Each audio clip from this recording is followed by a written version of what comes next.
Hey guys, welcome to Manifesting Better.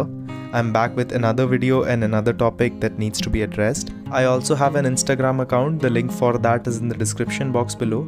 Coaching is also available, the link for that too is in the description box below. Hey guys, hope you all are well. So in this video, I want to talk slightly more about the topic living in the end. I already have made a lot of content about it, and I think that you guys who have been following me for a while know more about the subject because I have been talking about it. But I think I have gained more audience since then, and there are a few more things that I actually want to touch upon in terms of living in the end. And I will also be giving you a few examples. I will be explaining some things so that this topic gets ingrained inside of you. I don't want that moving forward you guys have any issues with what living in the end looks like, because there is some contrary knowledge, and because this is a topic, especially when you are manifesting a specific person or a relationship or something that you have some extra resistance towards, living in the end can be slightly tricky because everyone tells you you need to be in the wish fulfilled, but a lot of people don't even know what the wish fulfilled feels like or what they should do to get there, and that there are stages involved sometimes towards living in the end. So let's understand all this. Let's get into a position where this topic is never an issue for us. So let's first understand what living in the end is and what it feels like. Living in the end is the only prerequisite that you have to get what you want. This is a state, not just a mindset, a state of being where you have this knowing inside of yourself that what you want is yours. Now, there are different ways to get that knowing, and that is something I will discuss here. But to give you an example of how living in the end looks like is, let's say if I were to tell you, and I have given this example in one of my videos before, let's say if I were to tell you that your desire will be yours exactly in the next 3 months. 3 months after from today, your desire will be yours, your specific person will be yours, your money will be yours. I'm pretty positive that just listening to this, you will get this relief inside of yourself that, oh, what I want is perfectly mine. And what that will do is that will change the way that you live your life right now. There will be no questioning if it will come or not.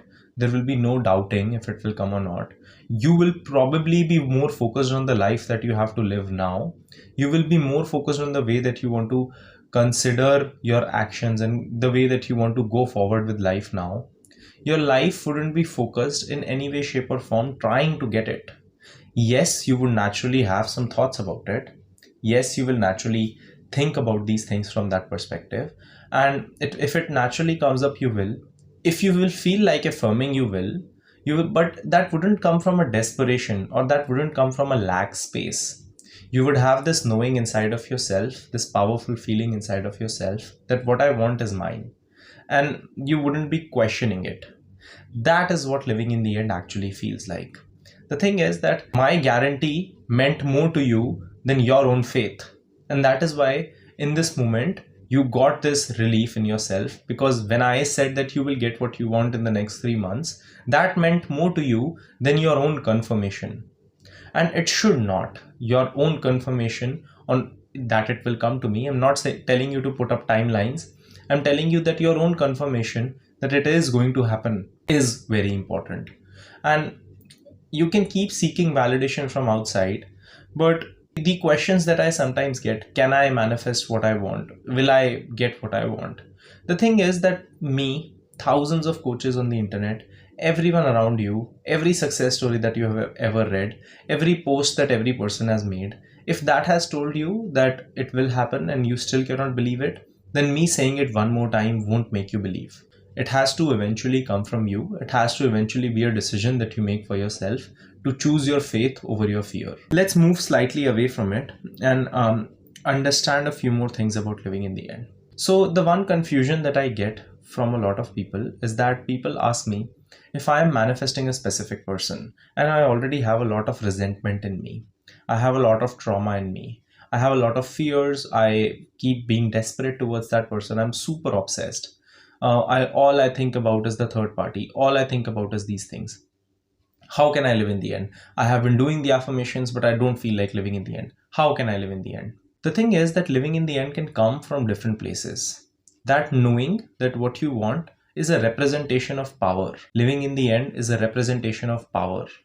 The power that you feel you have over your reality and the power that you feel you have over yourself. The power that you want cannot come from desperation. Because if you are going at it from desperation, you will manifest more desperation. You will get more things in your life that will make you feel even more desperate. So living in the end is a representation of power. Depending on which stage you are in your journey, you will focus on it from a different perspective. For a lot of people, living in the end would just simply mean I'm imagining my desire, I am doing a visual scene, or I'm doing some affirmations, or I'm scripting, and I have this knowing inside of me that what I want is mine. For a lot of people, if they do that, if they imagine what they want and they try to affirm, try to visualize, it will bring up a lot of fear, resentment, trauma, wounds, all these things, and it will only make you feel the lack of it. That is why when sometimes I'm working with clients and when I'm sometimes talking about fears and insecurities and subconscious beliefs in these videos, when I'm telling you that work on yourself, that is not so that you don't get what you want. That is so that you do. But if there is so much in between that is stopping you from getting into that knowing, then it is always going to be necessary to work on these things first so that you can sustain that knowing moving forward. So that once you imagine that I have what I want, it comes from a naturally powerful place. What I have seen is that sometimes it's difficult to believe that I have what I want. In those moments, what I tell people is to get into this space that I have what I want, but I don't need it. I can get what I want, but I don't need it. Now, this can seem slightly contradictory because at one place we are saying that I have what I want, and at the other place I'm saying I don't care if I get what I want or not. The reason both work is that both decrease the feeling of attachment and need, both remove your desperation from it, and both comes with this power inside of you that whatever you want can be yours or is yours. If I'm truly living in the end, I'm actually it both eventually lead down to the same thing, because if I'm truly living in the end, then I'm actually not worried if it's here or not, because I'm not even questioning it. What your focus should be is the utter state of confidence that everything that I want can be mine.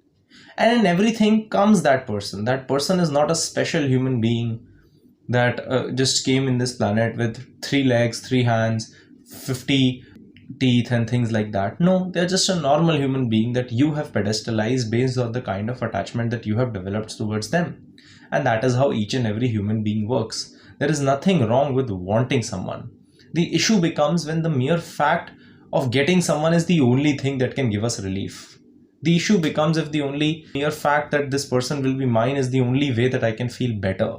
It's because I'm emotionally waiting for this person as the solution to everything. But there will not be a solution to everything. I recently was talking to a client.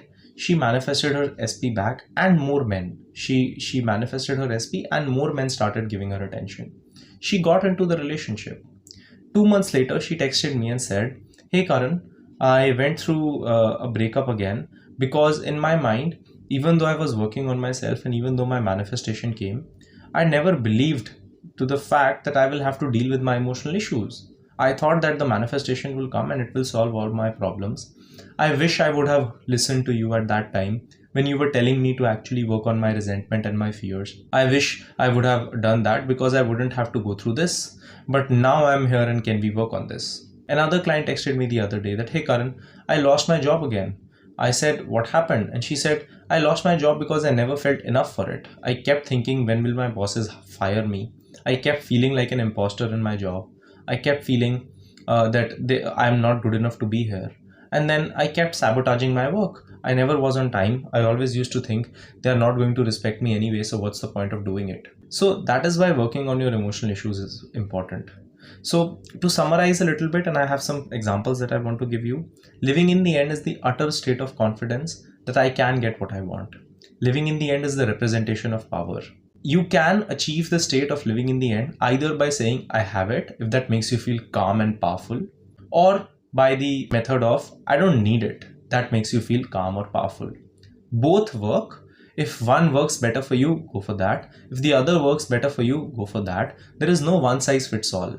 In different situations, I have tried both. Different have worked in different situations.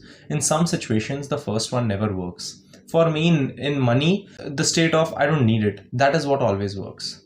But when it comes to love, I have this utter knowing inside of me that I'm loved. And that works better. If I say I don't need it, I feel lack of it. So it depends on how it makes you feel. A lot of people try to chase the feeling of this excitement. It won't feel excitement. Like you won't feel that excitement all the time. If you have what you want, you will feel this knowing, this powerful feeling of calm. If I would know, let me give you an example. Let's get with that. If I would know that the girl that I'm in a relationship with is truly mine, I know that she respects me, she trusts me, and she always has my back, I wouldn't even feel the excitement. I would just feel this powerful, proud feeling inside of myself. I would feel respected. I would feel that when she's out with her friends, she's not doing something that I wouldn't respect. And the same thing for me. I know that she's not talking to other men because I know she respects me. I feel powerful with that. That comes from that powerful place. Not from a place of, oh, I'm so excited that this girl is with me. No, I know that she's mine. That's the state of living in the end. One thing I get asked from a lot of people is this one thing that one of my clients also asked me that, hey Karan, I'm out with my friends and I feel very alone. I don't know what to do. I feel very alone. And I always keep feeling that all these people have relationships, but not me. First, if you keep seeing healthy relationships, take that as an indication that you can also have it too.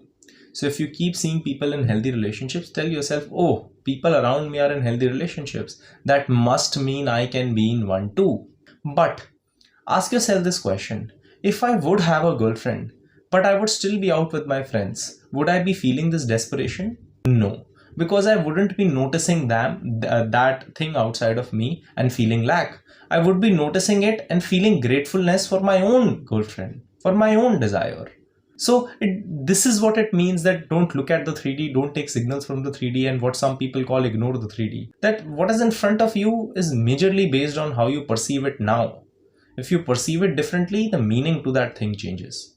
Another example I would like to give you is that think about it this way. And this is for people who have opposite circumstances. My name is Karan, right? If someone comes and tells me, hey John, your name is John from today, I wouldn't feel a thing. I wouldn't feel like correcting him. I wouldn't feel, oh no, he's calling me John. That must mean something. What am I doing wrong because he's calling me John? No, I wouldn't care. I wouldn't even give a... Yeah, I hope you understand. It's YouTube. I cannot say some things. But I wouldn't care for a second because I have this knowing that that thing is mine. That's literally the same principle that can be applied when other people or any outside circumstance tells you that you won't get what you want. I really hope that this video makes sense and that you get the feeling of power that I want you to receive. I want your goal to be emotional freedom. The goal should be power. The goal should be emotional freedom. This knowing that I can be the most powerful person and the most powerful character of myself that I can be.